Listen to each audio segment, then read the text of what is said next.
अस्सलाम वालेकुम दोस्तों, उम्मीद है आप सब लोग खैरियत से होंगे। 13 सितंबर 2020 इतवार का दिन है। बात करते हैं ओमान में कोरोना केसेस की। आज ओमान में 1409 कोरोना के केस रिपोर्ट हुए और 18 लोग जो हैं वो वफात पा चुके हैं। इन्ना लिल्लाहि व इन्ना इलैहि राजिऊन। ये पिछले 3 दिन के केसेस हैं। कोरोना केसेस की कुल तादाद 99,746 है, जबकि वफात पाने वालों की कुल तादाद 780 हो चुकी है।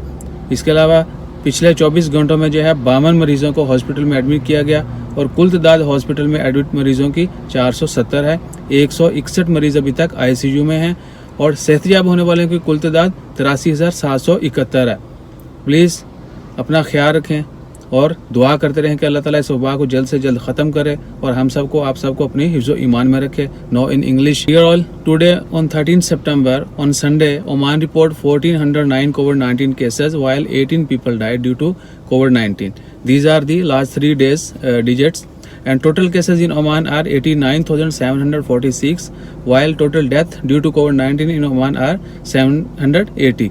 And total recoveries, those patients who are covered from COVID-19 are 83,771 while 52 patients admitted to hospital in last 24 hours and total patients admitted to hospital are 470 while 161 patients still in ICU.